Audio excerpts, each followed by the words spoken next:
and we're going to be talking the Rio Olympics and South Africa's aspirations for the upcoming games, and of course the 10 goals that we've put our finger on. Joining me from Skype is Prof of Exercise Physiology, Ross Tucker. Ross, thank you so much for making the time to join us. I really want to get into the business of the Olympics. 139 athletes representing South Africa going to the Olympics. Let's start off with the good news first. What are the kind of prize money that we're looking at for the different levels, gold, silver and bronze? How are those staggered? Yeah, so I saw when SASCOC announced the team, they announced that they would offer some incentives for athletes to win medals. Not that an Olympic athlete needs an additional incentive to try and win an Olympic medal, but I suppose it's all welcome. So they'll be giving 500,000 to gold medalists, 250 to silver and 100,000 to bronze medalists. So if any of our athletes can go to Rio and win those medals, then of course they'll come back a little bit wealthier in addition to a little bit more prestigious. Ross, is that a standard global practice across the board, and how do these figures compare to what other countries might be offering if they are giving those incentives in the first place? Yeah, that's pretty standard. I mean, most countries try and support their athletes as much as possible.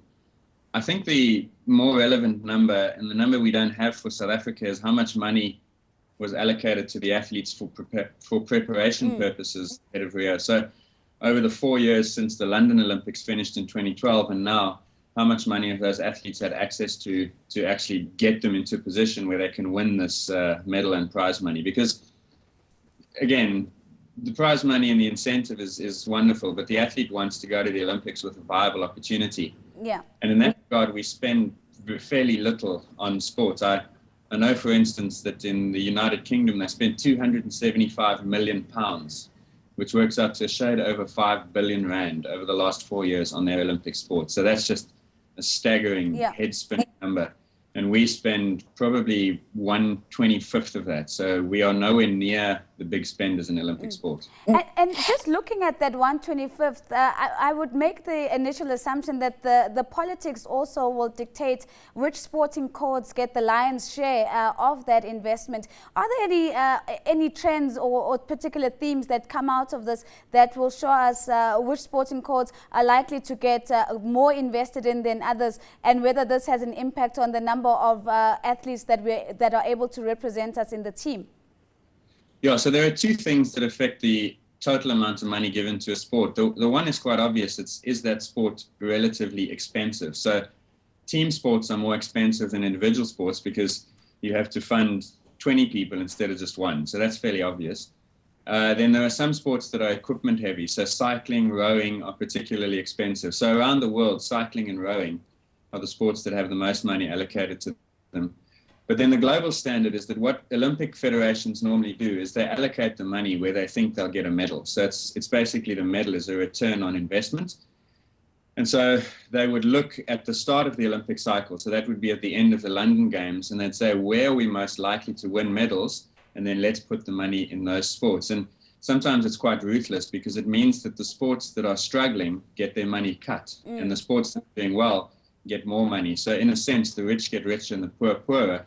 But that's the nature of high-performance sports, is you spend the money to get a medal outcome in a return. And you, just like any business, you don't put money in a losing cause. Absolutely. And as a final question, Ross, how do the Rio Olympics compare to other Olympic events that we've seen, taking into consideration that we've had some really big sporting names deciding to pull out of participating in these Olympics because of the uncertainty around the Zika virus? Has there been a substantial decrease in the number of participants for these games?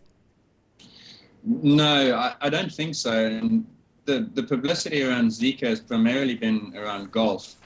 And so a number of the world's top golfers have decided that Zika was a danger to them. No other sport has decided the same thing. And I think Zika was actually a convenient excuse for those golfers to not have to go to Rio.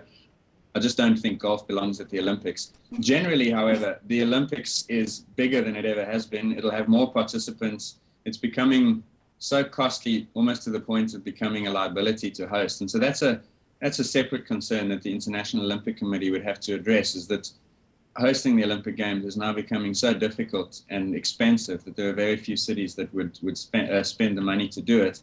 And then finally, from the perspective of winning the medals, those medals are becoming more and more expensive as well. So we know, based on what's been done around the world, is that for every, say, 100 million rand or whatever that you invest, you are likely to win X number of medals. That cost is going up because the Olympics are becoming so much more competitive. So just all around, the games are becoming more and more expensive because it's just a question of supply and demand, is that there's a limited supply for medals and the demand is extraordinarily high. A very big thank you to Ross Tucker. A limited supply of medals with an increasing demand. He is a professor of exercise science with the University of the Free State, and he is joining us via Skype from Seattle in the United States.